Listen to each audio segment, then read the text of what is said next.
Buenas tardes.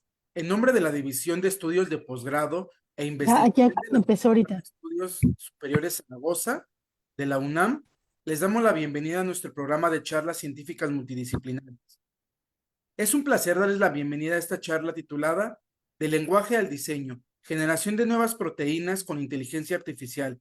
Agradecemos profundamente su interés por este tema, que combina dos áreas fascinantes y transformadoras: la biología molecular y la inteligencia artificial. En esta sesión exploraremos cómo los modelos de inteligencia artificial, inspirados en el procesamiento del lenguaje natural, están revolucionando nuestra capacidad para descifrar y rediseñar el lenguaje de las proteínas. Las proteínas, como saben, son moléculas clave para la vida y su diseño dirigido abre un vasto horizonte de posibilidades, desde nuevas terapias para enfermedades hasta soluciones en biotecnología industrial. Los invitamos a sumergirse con nosotros en este apasionante cruce de entre la biología y la tecnología, donde abordaremos no solo los avances recientes, sino también los desafíos y el impacto potencial que esta convergencia tiene en nuestra sociedad. Y para ello nos acompaña el doctor Sergio Romero Romero, del cual me permitiré darle su semblanza. El doctor Romero es profesor, es investigador titular del Departamento de Bioquímica y Biología Estructural en el Instituto de Fisiología Celular de la UNAM. Realizó sus estudios de licenciatura en Ciencias en Biomedicina en la Benemérita Universidad Autónoma de Puebla. Posteriormente realizó estudios de maestría y doctorado en bioquímica en la UNAM, seguidos de una estancia postdoctoral en Alemania, donde más tarde fue jefe de grupo en la Universidad de Beirut. Su formación académica se ha centrado en diversos aspectos de las proteínas, incluyendo plegamiento, evolución, relaciones de secuencia, estructura, función, diseño y métodos tanto experimentales como computacionales para la caracterización de estas macromoléculas. Recientemente regresó a México como investigador principal, como ya se mencionó, en el Instituto de Fisiología Celular de la UNAM, donde aplica su experiencia en la intersección de la bioquímica, la evolución y el diseño de proteínas. Está interesado en estudiar cómo han evolucionado las proteínas y en generar proteínas novedosas con nuevas propiedades y funciones, utilizando tanto enfoques de diseño racional como métodos de inteligencia artificial de última generación. Además, el doctor participa activamente en la enseñanza y la comunicación científica, utilizando estas herramientas para compartir el fascinante mundo de las proteínas a un público más amplio. Bienvenido, doctor. Muchas gracias, Andrés. Y muchas gracias por la invitación para platicar un poquito de lo que hacemos en el laboratorio y tal vez pueda ser inspirador para algún estudiante o alguien que esté buscando realizar alguna estancia de investigación o tesis o también un poco para dar un panorama general de lo que es el campo de diseño de proteínas. Específicamente hoy les voy a platicar cómo podemos ocupar el diseño, la inteligencia artificial, en específico los modelos de lenguaje para diseñar nuevas macromoléculas. Como mencionaste, estoy en el Instituto de Fisiología Celular. Y en general les voy a dar como un aspecto muy básico del campo y después vamos a ir en específico a dos ejemplos que hemos desarrollado en el grupo eh, de cómo podemos diseñar nuevas macromoléculas ocupando esos modelos de lenguaje. Quisiera empezar resaltando que la vida, como la conocemos, es el resultado de la actividad química de las proteínas. Si viéramos esta figura de E. coli y si hacemos una representación completamente esquemática, un corte transversal de E. coli, podemos ver que, por ejemplo, si viéramos dentro de esta célula, podemos ver que está lleno de moléculas, de diferentes macromoléculas, ADN, carbohidratos, lípidos, pero uno de los actores principales que controlan la vida son las proteínas. Y la vida como la conocemos, es básicamente la actividad de esas macromoléculas. Y esta diversidad tan grande en actividades también se debe a la diversidad estructural que estas macromoléculas tienen. Si viéramos también de forma muy general, pues, en esta caricatura que les pongo, son estructuras, bueno, caricaturas basadas solamente en datos experimentales. Podemos ver que hay proteínas chiquitas, grandes, redondas, largas, proteínas insertadas en membrana, proteínas que se asocian a ADN, proteínas que se forman oligómeros y pueden encapsular como tipo en cápsides virales, etcétera. Y toda esta diversidad de funciones se debe a la diversidad estructural. Si viéramos toda esa diversidad estructural, lo representáramos de una forma mucho más general, podemos ver que esta diversidad estructural, y si lo vemos como tal, diversidad de secuencia, podemos ver que las proteínas se agrupan en diferentes grupos de diferentes macromoléculas, de la misma forma que en el universo las diferentes planetas y estrellas se asocian en diferentes galaxias. Pues podemos ver que a pesar de todo este campo muy grande, por ejemplo, si lo viéramos en este caso, esta fotografía del espacio, podemos ver que hay muchísima materia negra, como le llaman, y si lo vemos de una forma mucho más esquemática en la siguiente diapositiva, todo ese campo oscuro que estamos viendo ahora está representado en la parte azulita, en este cuadro azul, y podemos ver que a pesar de todas las combinaciones astronómicas posibles de combinar las secuencias de proteínas de los diferentes aminoácidos, las proteínas adoptan un espacio muy definido y discreto del espacio de secuencia, el cual es suficiente para mantener la vida. Por ejemplo, si vemos en estas islas representadas en rojo, podemos ver que hay una familia A, B, C, D, que ahorita no importa qué proteínas son, pero podemos ver que todas las proteínas que conocemos están agrupadas en diferentes eh, clústeres de secuencias de proteínas y no exploramos todo el espacio posible.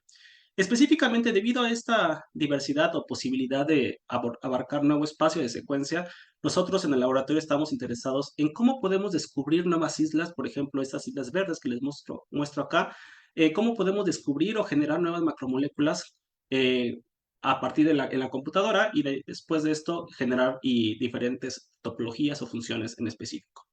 Y para esto ocupamos una estrategia que es de forma muy general llamada diseño de proteínas, que básicamente el diseño de proteínas lo que se enfoca es generar nuevas, con este caso, en este ejemplo que les muestro, descubrir nuevas islas verdes que aquí están en este esquema, ocupando toda la información acumulada que se ha acumulado por muchísimos años de investigaciones por diferentes grupos de investigación alrededor del mundo, por ejemplo, secuencias, tenemos alrededor millones de secuencias de proteínas conocidas, estructuras, modelos de inteligencia artificial con AlphaFold, con el boom de AlphaFold.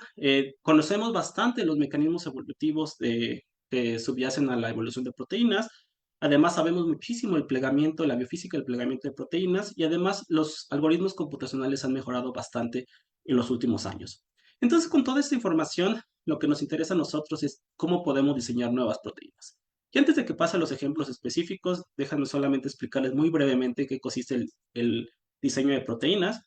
El diseño de proteínas está relacionado con otro proceso físico-químico y biológico, que es el plegamiento de las proteínas. El plegamiento de proteínas es como el proceso como una cadena polipeptídica en su parte primaria asume su estructura tridimensional. ¿Cómo pasamos de una cadena solamente de ladrillitos, que son los aminoácidos, a tener una cadena polipeptídica que tiene una estructura tridimensional definida y que no solamente es una estructura definida, sino también es una estructura que en casi todos los casos adquiere su función a partir de adquirir esta estructura tridimensional?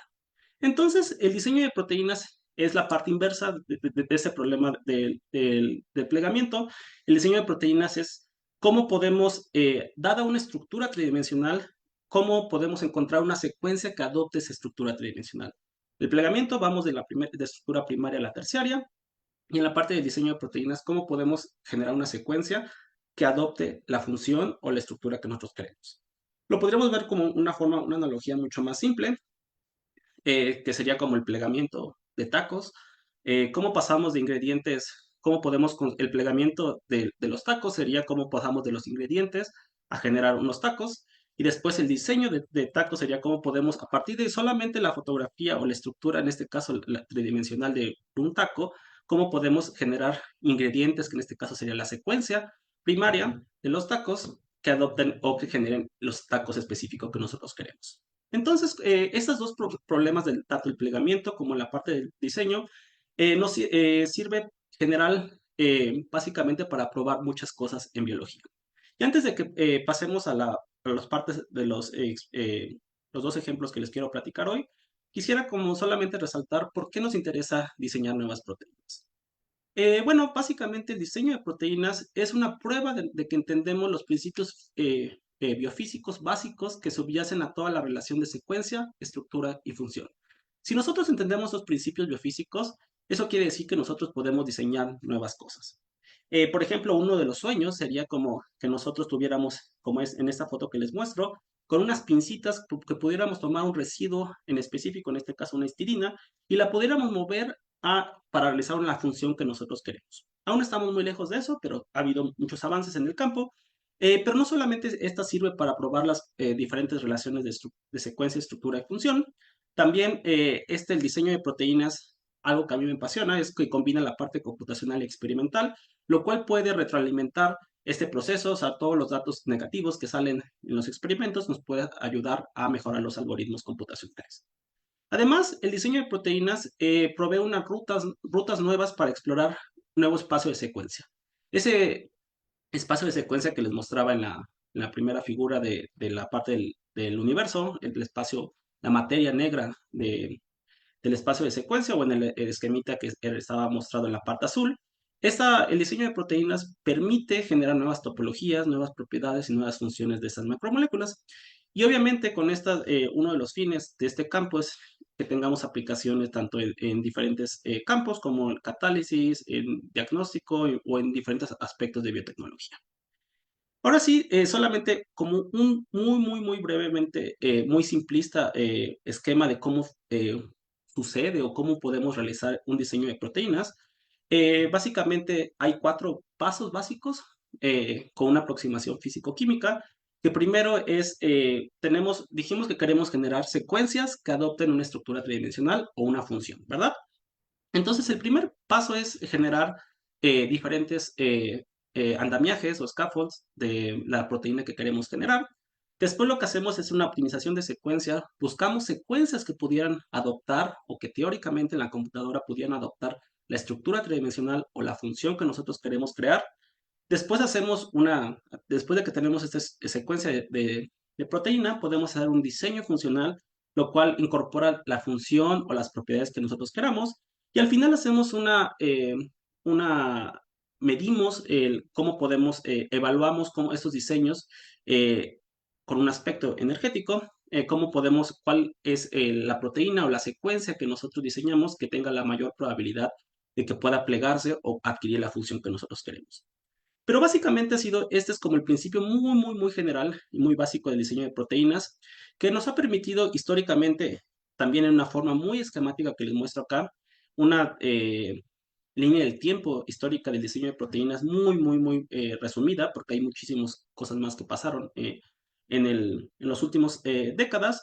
Básicamente los 90 fue la primera parte, el primer diseño mínimo que queríamos, que se fue generado en el campo, que solamente era una hélice paramétrica, cómo podíamos generar en la computadora. Recuerden que las computadoras de los 90 eran completamente distintas a lo que conocemos ahora.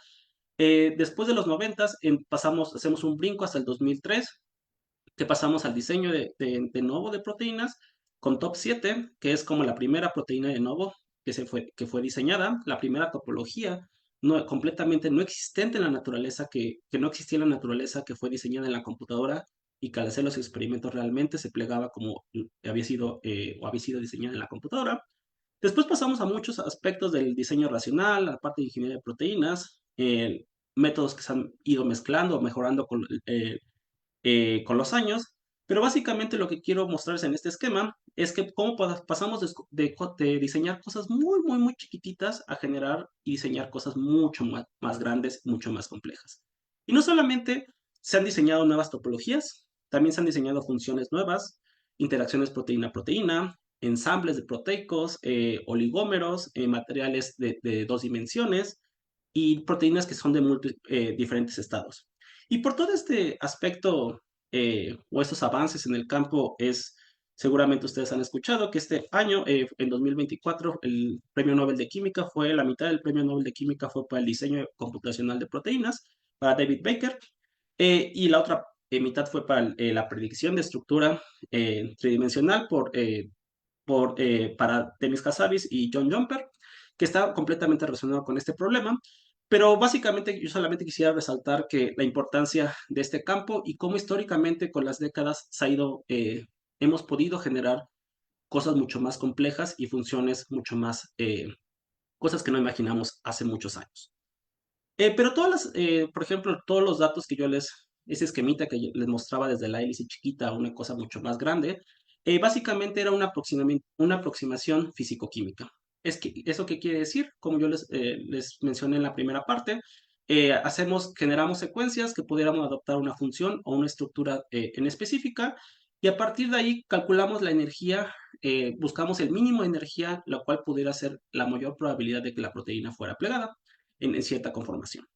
Eso ha sido históricamente, pero en los últimos años, básicamente con todo el auge de la inteligencia artificial y los métodos de aprendizaje profundo, hemos podido, los mismos problemas que han sido atacados por décadas con una aproximación físico-química, han sido atacados por la parte de inteligencia artificial, por ejemplo, en buscar o resolver la parte del plegamiento inverso, cómo generar nuevas estructuras o hacer la predicción de nuevas estructuras a partir de la secuencia, cómo podemos generar nuevas secuencias completamente de nuevo, y después también cómo podemos generar nuevos andamiajes o nuevas topologías completamente de nuevo que no existan en la naturaleza.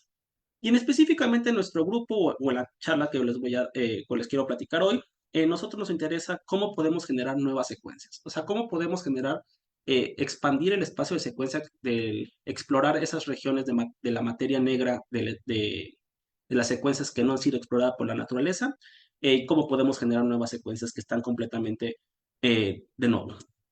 Y para esto, nosotros ocupamos una aproximación que son los modelos de lenguaje. Básicamente los modelos de lenguaje, seguramente muchísimos de ustedes han tenido un acercamiento con los modelos de lenguaje, por ejemplo, con ChatGPT.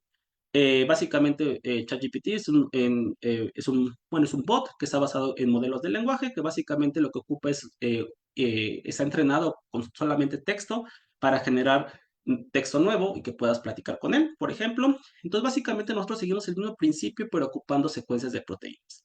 Ahorita les voy a explicar un poco más en detalle, cómo ocupamos en específico estos aspectos de los modelos de lenguaje, pero en nuestro campo, en la parte de generación de secuencias, nosotros ocupamos en nuestro caso, no queremos predecir texto, nosotros lo que queremos predecir son nuevos aminoácidos en una secuencia de proteínas, es decir, en una oración, y que básicamente siga una probabilidad de acuerdo al contexto previo. Por ejemplo, cuando ustedes platican con ChatGPT, por ejemplo, entre más van generando un tipo de respuesta, la generación de respuestas incrementa la calidad, por así decirlo. Cuando le dicen, no, bueno, dame esa respuesta, no, cámbiala acá, cámbiala acá. Entonces, de la misma forma que lo hacen con ChatGPT, nosotros ocupamos esa misma probabilidad de acuerdo al contexto de las secuencias de proteínas, cómo podemos generar nuevas. Y para esto, antes de que pasemos a la parte conceptual de cómo podemos ocupar estos modelos de lenguaje para proteínas, no crean que es completamente loco, que los lenguajes no tienen nada que ver con las proteínas. Básicamente, las proteínas y los lenguajes humanos, la mayoría de los lenguajes humanos, tienen muchas similitudes. Por ejemplo, las proteínas y los lenguajes humanos son jerárquicos. Por ejemplo, si lo vemos en esta parte, en esta diapositiva que les muestro, dividida en dos partes, la parte superior y la inferior. La parte superior les muestro la organización jerárquica de las proteínas, y en la parte inferior cómo los lenguajes se organizan. De la misma forma que los lenguajes tienen un alfabeto definido de letras, también las proteínas tienen un alfabeto definido de aminoácidos. A partir de la combinación de estos aminoácidos o de estas letras en los lenguajes, podemos generar diferentes palabras en los lenguajes, o en la parte de las estructuras, en las proteínas, diferentes tipos de estructuras secundarias.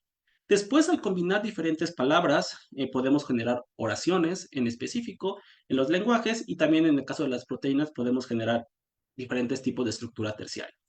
Además, un nivel jerárquico máximo en las proteínas y en los lenguajes es la parte de la estructura cuaternaria, o en la parte de los lenguajes, los párrafos. Cómo podemos, al combinar diferentes oraciones, podemos generar un texto complejo. Y en el mismo caso, las proteínas, cómo podemos generar, a partir de la combinación de diferentes elementos de estructura terciaria, generar una estructura cuaternaria. Pero no solamente las proteínas y los lenguajes son similares en este sentido, también las proteínas y los lenguajes son similares en otro sentido. Por ejemplo, en la parte de los lenguajes podemos cambiar el orden de las oraciones, y conservar el mismo significado. Por ejemplo, en este caso podemos cambiar el orden de las oraciones y el significado se conserva. De la misma forma, en muchas de las proteínas podemos cambiar el orden de la secuencia primaria de los aminoácidos y estas proteínas van a adquirir la misma topología o la misma función. Además, sabemos que no todas algo que también son similares las proteínas y los lenguajes, es que oraciones gramaticalmente correctas no significan que obligatoriamente tengan un significado. Por ejemplo, esas oraciones que les muestro acá son gramaticalmente correctas, pero no tienen ningún significado. En el caso de las proteínas, también adquirir una estructura tridimensional no quiere decir que cualquier estructura tridimensional tenga una función, o al menos así lo pensamos actualmente. Hay muchos casos en que la estructura tridimensional no tenga ninguna función asociada. Y además sabemos también que no solamente en el caso del cambio de secuencia, la permutación, la pérdida del significado, sino también los lenguajes y las proteínas son similares cuando metemos mutaciones o diferentes errores tipográficos. Por ejemplo, errores tipográficos pueden cambiar completamente el significado de las oraciones, y en el caso también de proteínas, por ejemplo, mutaciones puntuales pueden cambiar completamente la función de una proteína. Actualmente se han asociado alrededor de 50.000 mutaciones puntuales a diferentes enfermedades. Entonces, tanto en el caso de las proteínas como en el caso de los lenguajes, cambios puntuales en la secuencia o en el texto puede generar completamente otra función que no fue diseñada como para tal. Además, en este caso, las proteínas y los lenguajes humanos también tienen otra similitud. Por ejemplo, sabemos, como ya les había mostrado, que no todas las proteínas o no las proteínas que conocemos no es un espacio de secuencia completamente amplio o completamente general que exploremos todo el espacio de secuencia. Sabemos que las proteínas, como les había mencionado, tenemos espacios restringidos en diferentes clústeres de proteínas. Y por ejemplo, nace de un concepto muy básico de un artículo en los 70 de Maynard Smith, que es básicamente el concepto de espacio de secuencia. Él lo que se interrogó fue cómo podíamos cambiar de una palabra a otra palabra solamente cambiando una letra en cada paso. De la misma forma que pasáramos de una proteína a otra proteína solamente cambiando una secuencia o un aminoácido por cada paso. Entonces, la reflexión que básicamente él hacía es que sabemos que no todas las combinaciones de palabras, por ejemplo, aquí que les muestro, no todas al cambiar una letra en una palabra, no todos tenemos un significado. Entonces, por ejemplo, hay vías específicas en las cuales un cambio de una palabra a otra palabra surge. Y eso quiere decir también que en el caso de las proteínas, como ya habíamos visto, que son muy similares a los lenguajes, sabemos que también en el caso de las proteínas, podemos explorar un espacio de secuencia muy, muy grande, pero no todas las combinaciones de las letras tienen un significado. Es decir, no todas las combinaciones de aminoácidos tienen una función o una estructura definida. Entonces, a nosotros lo que nos interesa es cómo podemos ocupar esta relación entre secuencia y lenguaje para generar nuevas macromoléculas. Y para eso regresamos a la parte de los modelos del lenguaje, solamente para retomar o hacer un énfasis, ¿qué es un modelo de lenguaje? Básicamente un modelo de lenguaje es en el caso de las proteínas, es un modelo computacional que lo que trata es generar o aprender la distribución de un tipo de proteínas para generar nuevas secuencias de proteínas. En nuestro caso, básicamente lo que queremos es cómo podemos ocupar esos modelos de lenguaje para generar nuevas macromoléculas. Y para eso basamos la generación de los modelos de lenguaje básicamente en un concepto que aquí les muestro muy básico, que hay mucho más teórico detrás de estos modelos de lenguaje. Es una parte muy simplista, pero básicamente un modelo de lenguaje lo que trata es ocupar cualquier tipo de información. En este caso puede ser texto, imágenes, música, cualquier tipo de información, después de ocuparla, extraerla de bases de datos, ocupar un modelo y una arquitectura, hacer un entrenamiento de este modelo y generar un modelo de inteligencia artificial que responda a que haya aprendido la distribución de este tipo de datos. Obviamente, en nuestro caso, no ocupamos texto, ni imágenes, ni música, lo que ocupamos son secuencias de proteínas. Básicamente, ocupamos secuencias de proteínas que están reportadas en muchas bases de datos y de ahí tratamos de ocupar esa distribución para aprender la distribución en general y generar nuevas macromoléculas. Y ahorita vamos a ver en detalle dos tipos de modelos, que es el ProGPT-2 y SimControl, que son dos modelos que ocupamos para generar nuevas macromoléculas. Para esto, antes de pasar a los dos ejemplos en específico, solamente quisiera hacer énfasis en algo que se llama la generación condicional y no condicional de los modelos. Una vez que estos modelos ya aprendieron cualquier distribución, lo que hayan aprendido, pero que son capaces ahora de generar nuevo de lo que haya, como lo hemos entrenado, por ejemplo, son imágenes, nuevas imágenes, y es texto, nuevo texto, en este caso, proteínas, nuevas proteínas, lo puede hacer de dos formas. Una es la generación no condicional y la generación condicional.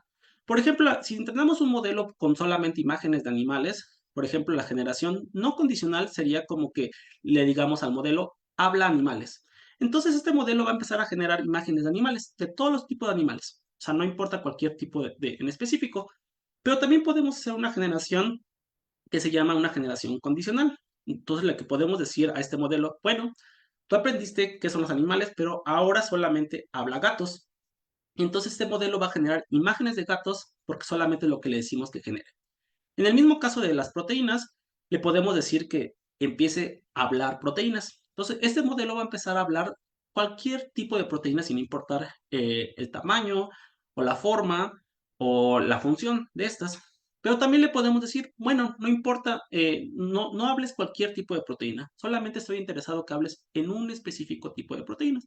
En este caso, el ejemplo que yo les pongo, por ejemplo, que hable lisosimas, entonces va a generar solamente un tipo de proteínas que son las lisosimas, entonces solamente va a generar secuencias que estén adaptadas a esa función. Y siguiendo esta lógica de los modelos de lenguaje, les voy a contar hoy muy brevemente cómo podemos encontrar estas islas que yo les mostraba en las islas verdes, generar nuevas secuencias de proteínas de manera computacional y cómo podemos ir al laboratorio después. Y en específicamente nosotros estamos interesados en evaluar el rendimiento de esos modelos de lenguaje para generar, primero, nuevas topologías y nuevas proteínas. Segundo, para generar enzimas activas y también para generar modelos de lenguaje y ocupar modelos de lenguaje que aprendan las diferentes propiedades de interacción proteína-proteína, con el fin, en algún momento, que podamos hablar de forma fluida el lenguaje de las proteínas. De la misma forma que nosotros hablamos inglés, español, náhuatl, cualquier tipo de lenguaje, también una de las sueños sería que nosotros pudiéramos hablar proteínas, que cualquier tipo nosotros le podamos decir a cualquier tipo de modelo, genera una proteína que sea activa para este tipo de compuesto y que tenga esta estabilidad y que además sea activa en este solvente. Entonces, básicamente, algún momento, uno de nuestros sueños es que podamos hablar este tipo de lenguaje a partir de la generación de esos modelos que ocupan todos los datos de proteínas. Y en específico, les voy a platicar de dos historias, cómo hemos generado nuevas topologías y nuevas proteínas con estos modelos de lenguaje y cómo hemos diseñado nuevas enzimas completamente ocupando los modelos de lenguaje previamente entrenados. Para esto, la primera historia que les voy a contar de las proteínas de nuevo, esto regresando al mismo esquemita que yo les mostraba de los modelos del lenguaje, en vez de ocupar cualquier tipo de texto, imágenes o música, nosotros ocupamos ahora secuencias de proteínas. Estas secuencias este modelo fue entrenado de una forma muy particular, en la cual las secuencias de proteínas, el modelo no sabe qué tipo de proteína es, ¿ok? Entonces, básicamente el modelo solamente aprende toda la distribución de las proteínas que nosotros le hayamos dado. En este caso, fueron alrededor de 50 millones de secuencias de proteínas. Después del entrenamiento, ocupando la misma arquitectura similar a ChatGPT, se generó un modelo que se llamó ProGPT-2. Este modelo fue entrenado y probado computacionalmente eh, para ver el rendimiento de cómo se podían generar nuevas secuencias de proteínas completamente in silico en la computadora. Y se encontró, por ejemplo, que después de entrenar este modelo y decirle al modelo, bueno, ahora tú aprendiste que es una proteína, ahora empieza a hablar proteínas. Entonces, al comparar diferentes métricas muy generales en la computadora, se dieron cuenta que este modelo, al parecer, aprendió qué es el lenguaje de las proteínas y empieza a hablar proteínas que tienen diferentes propiedades o diferentes topologías, pero que conservan muchas de las propiedades de proteínas naturales. Por ejemplo, si nosotros comparamos diferentes aspectos como los dominios globulares, el contenido ordenado, el contenido de alfa hélices o diferentes otros tipos de estructura secundaria, podemos ver que las proteínas generadas con ProGPT-2, que es el modelo que fue generado, Las proteínas generadas, por ejemplo, un dataset de 10.000 secuencias, se parecen es muy similar a la distribución de los datos a proteínas naturales. Eso quiere decir que no solamente el modelo aprendió a generalizar qué son las proteínas, sino también genera nuevas proteínas completamente con propiedades similares a las proteínas naturales. Además, la composición aminosídica es muy similar.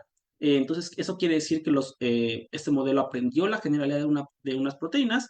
Además, cuando hacemos un mapeo de qué tipo de proteínas puede generar, esos solamente son modelos tridimensionales de las proteínas. Podemos ver claramente que este modelo puede generar proteínas completamente con alfa hélices o barriles beta, en este caso, barriles alfa beta. Entonces, podemos ver que este modelo en teoría, es capaz de generar muchos tipos de secuencias y estructuras de proteínas de forma muy diversa.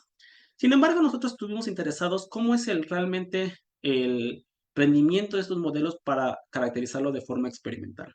Y para esto, ocupando los mismos 10.000 secuencias generadas, lo que nosotros hicimos fue analizar los parámetros de esas 10.000 secuencias generadas, diferentes casos, por ejemplo, elegimos proteínas con identidad menor al 25% porque queríamos descubrir nuevos espacios de secuencias, o sea, que no se parecieran a proteínas naturales, elegimos proteínas que presentaran diferentes topologías, que los modelos tridimensionales estuvieran de forma correcta, y además analizamos diferentes aspectos en la computadora para que que nos indicara o que nos ayudara a pensar que estas proteínas pudieran comportarse de forma adecuada en el laboratorio.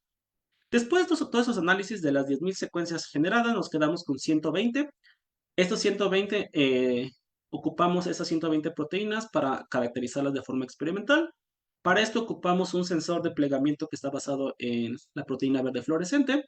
No les voy a hablar en muchos detalles de el sensor de plegamiento, pero básicamente es una proteína, un sensor en el que está pegado la proteína verde fluorescente a la proteína de nuestro interés. Cuando la proteína se pliega de forma adecuada, entonces emite fluorescencia, entonces lo podemos ver claramente de forma verde en los medios de cultivo, y cuando no se pliega adecuadamente, pues no emite fluorescencia. Entonces, con eso básicamente, con este método, nos sirvió para detectar proteínas solubles y no solubles. De ahí nos preguntamos cuáles eran las propiedades de esas proteínas solubles y no solubles. Después de detectar las proteínas con este tipo de plegamiento, con este tipo o que fueran adecuadamente solubles en el laboratorio, nosotros realizamos la expresión en volumen pequeño en placas de 96 pozos. Después de todo el análisis de solubilidad, nos fuimos a una caracterización mucho más en específico, una expresión a larga escala. Realizamos la purificación de estas proteínas y realizamos toda la caracterización estructural y biofísica de estas. Y para no meterles tantos de resultados, solamente aquí les muestro, por ejemplo, algunas de las proteínas que fueron solubles. Estas son las topologías que encontramos de proteínas solubles. Alrededor del 27% de las proteínas que nosotros expresamos en E. coli fueron solubles, con una tasa de expresión de alrededor del 70%. Y pueden ver claramente que las proteínas solubles presentan diferentes topologías. Y muchas de estas fueron topologías que no existen previamente en la naturaleza. Obviamente, nos metimos en mucho más detalle para aprender un poquito qué tipo de proteínas se están generando.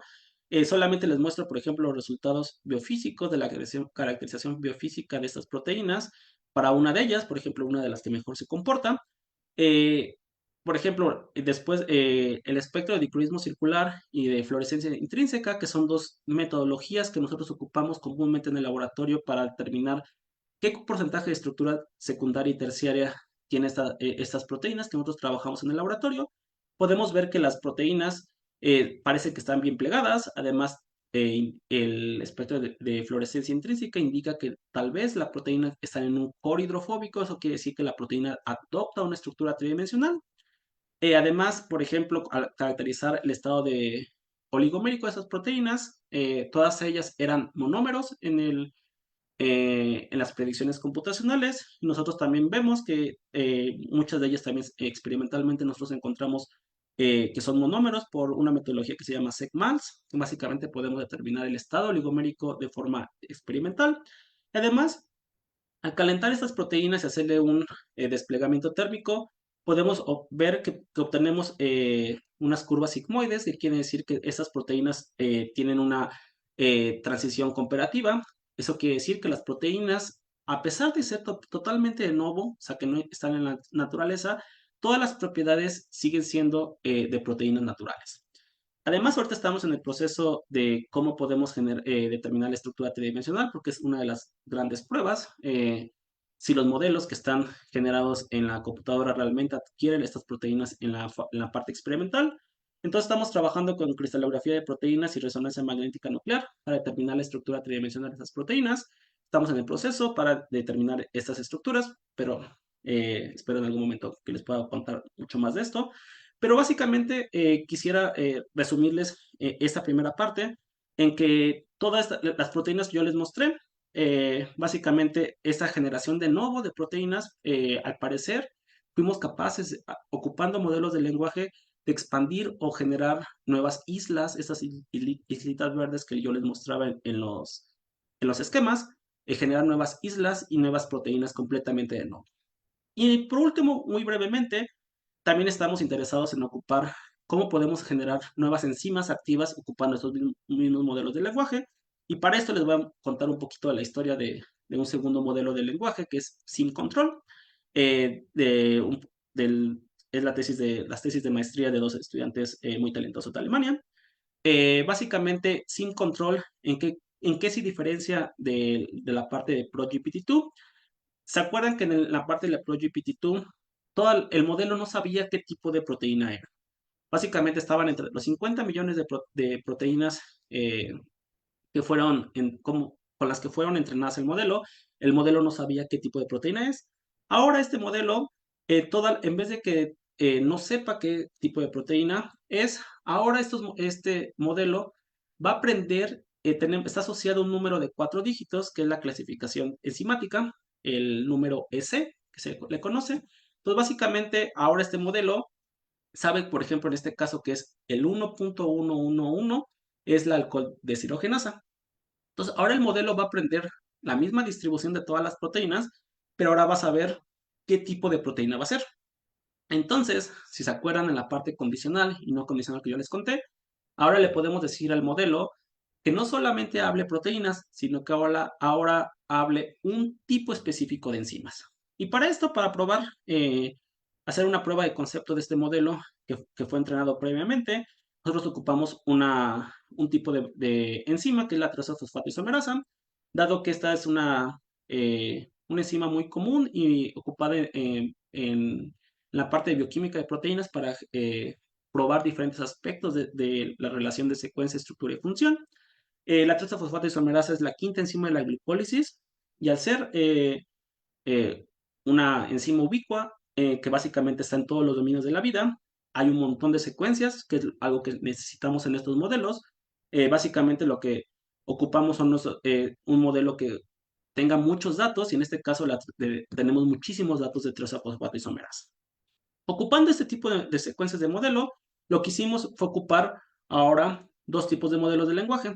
El ProGPT-2, que yo les había contado, que es un modelo que en teoría ya habla proteína, y en otro el modelo de SimControl, que es un modelo que ahora este modelo solamente habla enzimas. Entonces, básicamente lo que le dijimos al modelo fue, uno está entrenado con 50 millones de proteínas no anotadas y el otro modelo está entrenado con alrededor de 37 millones de proteínas que están anotadas. O sea, el modelo sabe qué secuencia de proteínas. Y después lo que hicimos fue, en el caso de SimControl, le decimos al modelo, bueno, ahora tú que sabes qué son las enzimas, ahora tú ponte a hablar enzimas. Y solamente queremos que hables un tipo de enzima que es la 5.3.1.1, que es la trozofosfato isomerasa. Y además hicimos un truquito en los modelos de lenguaje que se le llama fine tuning. Lo que agarramos es como, en teoría este modelo, el ProGPT-2, ya habla proteína. Lo que hicimos fue hacerle un fine tuning, que es un refinamiento del modelo. Solamente ahora que ya aprendió que son proteínas, ahora le damos 1000 secuencias de trozofosfato isomerasa y le decimos, bueno, ahora ya que aprendiste que es una proteína, ahora aprende qué son las trozofosfato isomerasas y genera este tipo de proteínas. Y a partir de esto generamos dos grupos de enzimas, que son las spoken teams, porque son trozos fosfatoisomerasas habladas, y las GPT teams, que son proteínas que están trozos trozafosfato isomerasa que están generados con el modelo de ProGPT2. Y con estos modelos hicimos lo mismo que en la parte de ProGPT2, generamos 10.000 secuencias putativas, después le analizamos los mismos aspectos que le habíamos analizado a las otras proteínas, y de ahí nos quedamos con 24 proteínas para la caracterización experimental. Después de esto, no ocupamos en este caso el sensor de plegamiento, porque lo que nos interesaba era obtener proteínas completamente activas. Y para esto nosotros ocupamos un experimento bien sencillito, que es un experimento que se llama complementación bacteriana. Lo que hicimos fue agarrar una cepa de E. coli, que esta es una cepa de E. coli en la cual su gen de la tirosofosfato isomerasa está deleteado, o sea, está borrado, no tiene tirosofosfato isomerasa. Y entonces crecimos este tipo de bacteria, la transformamos con nuestros genes, con estas proteínas sintéticas, y las crecimos en medio mínimo con solamente glicerol o glucosa como fuente de carbono. Entonces, básicamente, si las proteínas que nosotros sintetizamos, que diseñamos y que después sintetizamos, son activas, la célula va a empezar a crecer porque no tiene tirosofosfato isomerasa, y si no, las proteínas no son activas, entonces básicamente no va a crecer porque no tiene una forma de crecer, de ocupar esa fuente de carbono. Y para esto, por ejemplo, aquí les muestro cómo se ven los controles positivos. Pueden ver que claramente se ve crecimiento. En este caso, se ve un crecimiento claro cuando ocupamos hacemos el ensayo de complementación ocupando un plásmido de una proteína natural que es activa, que sabemos que es activa. Podemos ver cómo el control negativo pues no se ve nada. Y después, ¿qué pasa cuando transformamos esas células, cepa de E. coli con nuestras enzimas artificiales? Pues básicamente, por ejemplo, quiero que pongan atención en esta parte de abajo. La proteína número 9, la Spoken Team número 9, pueden ver que claramente se ve un crecimiento bacteriano. Lo que quiere decir o lo que nos estaba sugiriendo es que esa proteína era activa. Entonces de ahí nos fuimos a purificar la proteína y hacer los ensayos in vitro. Y efectivamente encontramos que esta proteína es activa. La cinética de Michaelis-Menten muestra una enzima activa, como todas las trozafosfato isomerasas naturales. Después, para realmente comprobar que sí era la actividad que veíamos de la proteína que estamos estudiando, lo que hicimos fue, esta proteína tiene 3 aminoácidos catalíticos, una histidina, una lisina y un ácido glutámico. Entonces hicimos las mutantes catalíticas de estos aminoácidos para tratar de matar la actividad y probar que realmente la actividad que estábamos viendo era por la proteína que nosotros queríamos. Y realmente obtuvimos esto. Por ejemplo, vean la comparación de esta curva. Cuando la línea roja son la proteína wild type, la proteína silvestre. Cuando mutamos los aminos catalíticos, pues básicamente la actividad se muere. Además, en los ensayos de complementación, pueden ver que la proteína silvestre crece completamente en medio mínimo con glucosa y con glicerol como única fuente de carbono, o sea, no puede ocupar otra fuente de carbono. Y podemos ver que las mutantes catalíticas completamente abolimos la actividad, lo cual comprueba que la actividad que estamos viendo es de esta proteína que nosotros estamos purificando. Además, cuando comparamos los parámetros de eficiencia catalítica, podemos ver que estos parámetros son similares a proteínas naturales en algunos aspectos, pero son 2 órdenes de magnitud menores que las proteínas naturales. Pero básicamente lo que quiere decir es que este modelo es capaz de generar enzimas activas, aunque sean menos activas que las proteínas naturales. Con todo esto, yo espero que los haya convencido de que los modelos de lenguaje es una opción interesante para diseñar nuevas macromoléculas y para expandir o explorar nuevas regiones del espacio de secuencia que no han sido explorados por la naturaleza previamente. Además, los modelos de lenguaje pueden generar proteínas solubles y estables. En el caso del modelo de lenguaje SimControl, podemos generar enzimas con una clasificación específica. En el caso de nuestras proteínas, las Spoken Teams y las GPT Teams, algunas de ellas son activas y son capaces de realizar su actividad tanto in vitro como in vivo. Y además, estos modelos de lenguaje podemos ocuparlos como para probar y para entender un poco más del paradigma que subyace a la relación entre secuencia, estructura y función. Y tal vez en algún momento parece ser que estamos mucho más cerca de hablar en algún momento el lenguaje de las proteínas de forma fluida. Aún estamos lejos, pero es un pasito mucho más adelante para cumplir este objetivo. Actualmente nosotros estamos trabajando en el laboratorio en expandir nuevas familias de proteínas con aplicaciones biotecnológicas. También estamos trabajando en desarrollar nuevas vías metabólicas, no solamente hablar secuencias de proteínas o hablar proteínas, sino también si puede, el sueño es que podamos también hablar vías metabólicas, que básicamente le podamos generar un tipo de, por ejemplo, decir que me genere un grupo de secuencias de proteínas o de enzimas que degrade o que sintetice un tipo de compuesto. Estamos trabajando con esta idea. Y además también tenemos otros proyectos que básicamente no se los conté hoy, pero tal vez en algún momento les pueda platicar mucho más en otra ocasión. Trabajamos con diseño de biosensores, con aplicaciones de modelos de difusión para generar nuevos eh, blancos terapéuticos, para nuevas aplicaciones terapéuticas. También estudiamos cómo ha sido la evolución de diferentes plegamientos de proteínas y también trabajamos con un poco de evolución dirigida de proteínas que fueron diseñadas con inteligencia artificial. Con esto solamente me queda agradecerle a todos básicamente a los estudiantes, porque los estudiantes son los que mueven toda la ciencia, ellos son los que realizan completamente todo el trabajo, y también a la parte de apoyo técnico, que recibimos un montón, y obviamente a toda la gente que nos da dinero para divertirnos diseñando nuevas proteínas, y a todos ustedes por su atención, y si hay alguna pregunta estaré contento de responderla, o si no me pueden también contactar por correo. Muchas gracias, doctor Sergio. Súper interesante tu charla y sobre todo de un tema innovador. Y como bien lo mencionaste, recientemente fue galardonado el premio Nobel por AlphaFold y el doctor Baker también. Antes de que pasemos a las preguntas o comentarios, si los hubiera, veo que tienes aquí, igual si nos das más datos de contacto, en donde te pueden contactar, si recibes en tu laboratorio alumnos de servicio, pregrado, posgrado, Sí, por pues favor. ahorita estamos, bueno, me pueden buscar en la página del Instituto de Fisiología Celular. Aquí está mi correo, que es sromero@ifc.unam.mx. Me pueden contactar, hay opciones de venir a trabajar al laboratorio por una estancia, sobre todo para estudiantes que están involucrados o su interés está completamente en el aspecto bioinformático. Tenemos posiciones abiertas para ellos, pero bueno, siempre estamos como disponibles para platicar sobre opciones de proyectos. Ok, Doc. Mira, aquí en Zoom tenemos un par de preguntas.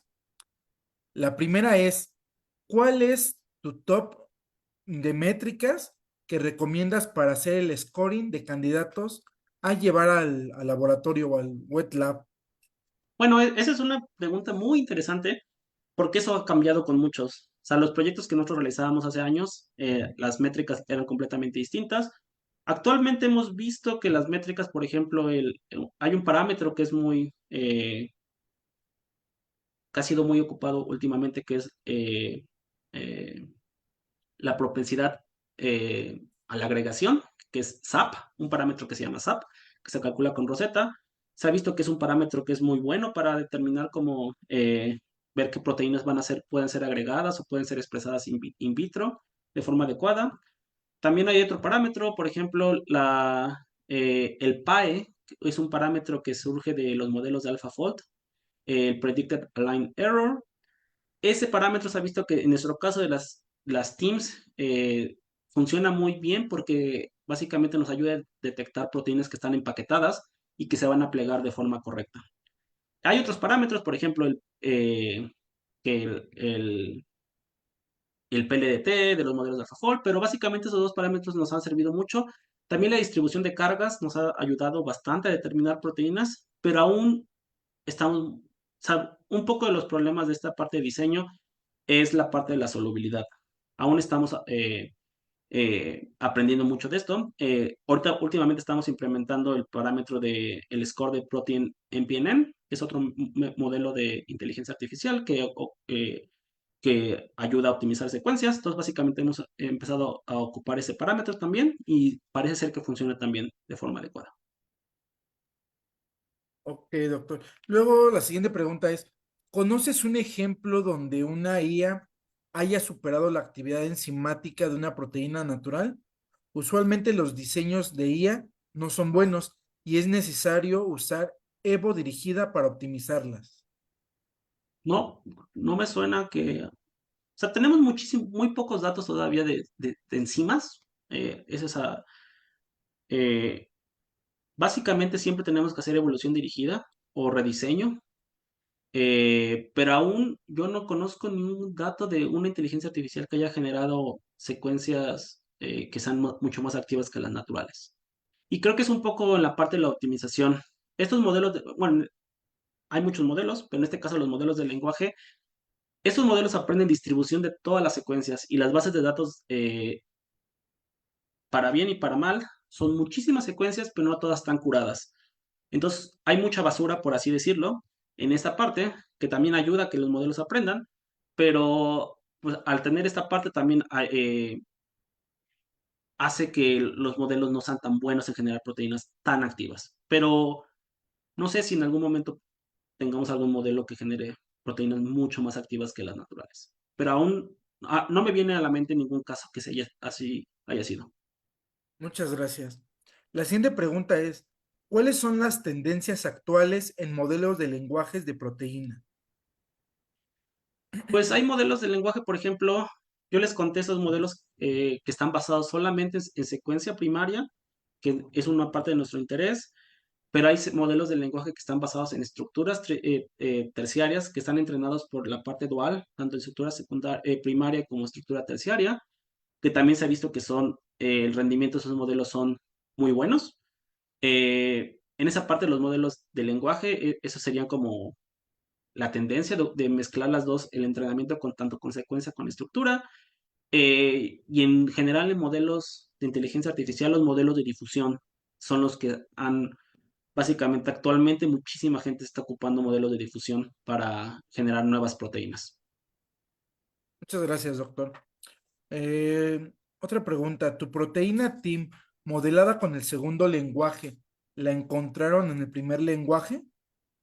No, no, eso hicimos, por ejemplo, todas las secuencias que están generadas en ProGPT-2 y con SimControl nunca genera la misma secuencia una con otra.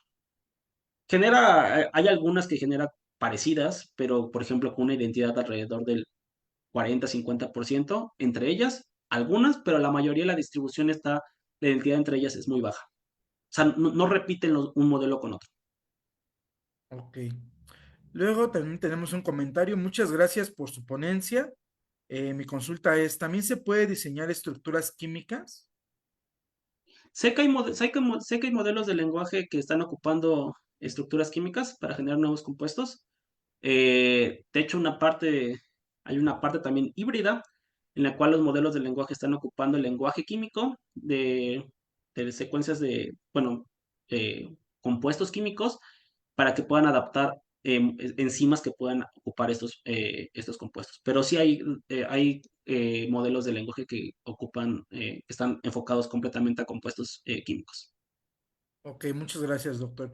Otra pregunta que tenemos es, para esos lenguajes, ¿qué poder computacional es necesario para entrenar y para un resultado? Muy buena pregunta. Es una pregunta muy buena. Lamentablemente, el entrenamiento es muy costoso, pero una vez que los modelos ya están entrenados, ocuparlos en cualquier computadora los puedes ocupar para generar secuencias. Obviamente necesitas un poder de cómputo considerable para hacer los modelos tridimensionales, hacer todo el filtrado, pero el entrenamiento es muy costoso. Afortunadamente, en estos casos, estos dos modelos que yo les platiqué, yo no los entrené, esos completamente fueron entrenados por una postdoc, que ahora es líder de grupo en Barcelona, Noelia, una amiga. Ella tuvo la suerte de que esos modelos tenía acceso a poderes supercómputo en Alemania, entonces hubo días que podía ocuparlo, pero el entrenamiento es muy costoso. Actualmente hay eh, varias áreas en las cuales están tratando de que el entrenamiento sea menos costoso, pero básicamente aquí todavía hay muchos casos en los cuales las compañías juegan un papel importante. O sea, las compañías que tienen poder de cómputo, por ejemplo, DeepMind con AlphaFold, todo eso, o sea, el poder de cómputo es muy necesario para el entrenamiento. Para el uso, ya una vez que está entrenado el modelo, lo puedes ocupar básicamente en cualquier computadora. Muchas gracias, doctor.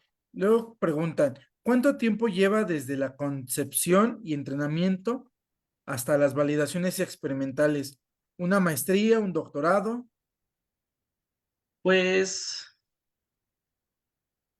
el entrenamiento no sé que lleva bastante. Por ejemplo, el de ProGPT-2, Noelia lo empezó a entrenar, creo, mm, no me crean mucho, pero creo que en 2020.